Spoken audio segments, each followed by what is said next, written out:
Ça ne vous aura pas échappé, un nouveau président vient d'être élu en France. Mais savez-vous ce qui l'attend? Romain Seigne-Auvert nous présente la cérémonie d'investiture du nouveau chef de l'État. C'est un peu la cohue aujourd'hui devant le palais de l'Élysée, au fameux numéro 55 de la rue du Faubourg Saint-Honoré, où nous avons rendez-vous pour l'investiture du nouveau président de la République française. Le voilà justement, qui arrive en voiture, accompagné de son escorte de policiers en moto, impeccablement disposée en V. Il nous salue à son passage, telle la reine d'Angleterre, puis il s'engouffre sous le porche de son futur palais. Suivons-le dans la cour d'honneur. Vous voyez cet homme un peu austère qui s'avance pour l'accueillir au bout du tapis rouge? C'est le chef du protocole de l'Élysée. Celui qui a tout organisé aujourd'hui et qui, à ce titre, mérite bien une poignée de main. Le nouveau président commence sa marche sur le tapis rouge. Écoutez, les 18 instrumentistes de la garde républicaine interprètent une marche solennelle. Le morceau a été choisi par le nouveau président en personne. En face, son prédécesseur l'attend sur le perron de l'Élysée. Il est encadré de 14 cavaliers de la garde républicaine, ces soldats d'élite au service des hautes autorités de l'État, et de 3 sections de 18 soldats en tenue d'apparat. Pour le nouveau président, on ne lésine pas sur les honneurs. Voici le moment que tous les photographes attendent. La poignée de main entre l'ancien et le futur président. Ce moment est d'autant plus marquant qu'il se passe souvent entre d'anciens adversaires politiques. Le sortant va-t-il attendre son successeur en haut des marches, comme Giscard avec Mitterrand en 1981 et Mitterrand avec Chirac en 1995?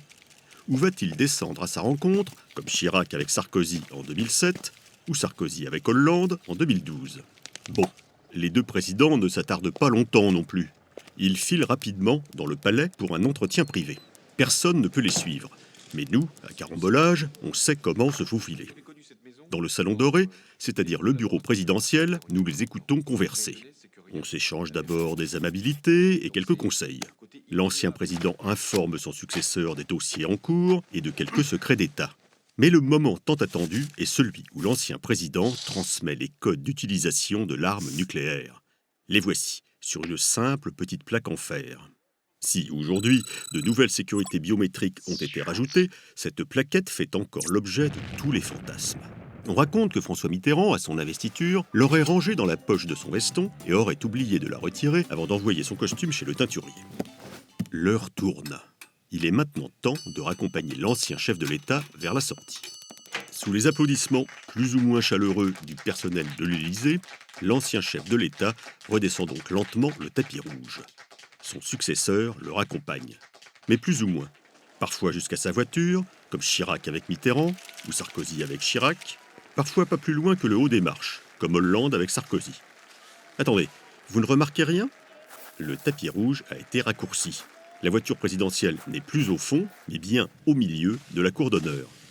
Petite précaution du protocole, il ne faudrait pas donner l'image d'un ancien président marchant trop longuement vers la sortie.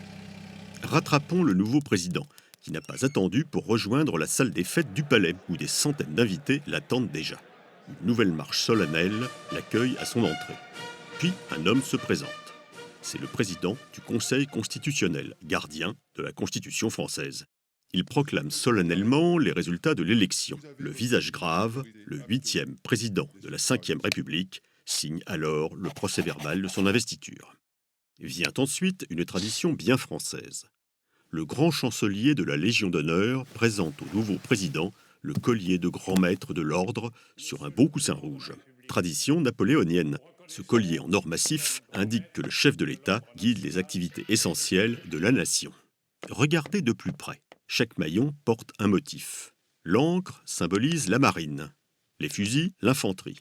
L'oiseau, l'aviation. Le livre, la littérature. Il y en a 16 en tout.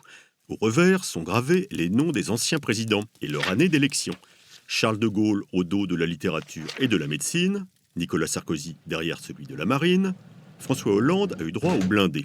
Le nouveau président, lui, hérite de l'industrie et du commerce, symbolisé ici par le dieu Mercure. Le voici d'ailleurs qui s'avance pour prononcer maintenant son tout premier discours d'investiture. Toute sa cour est là pour l'écouter. De ce côté, on repère les membres de sa famille, ici ses alliés politiques, et là encore les représentants des corps constitués, c'est-à-dire les mandataires des fonctions supérieures de l'État, Banque centrale, Cour des comptes ou Conseil d'État. Tous l'applaudissent à la fin de son discours.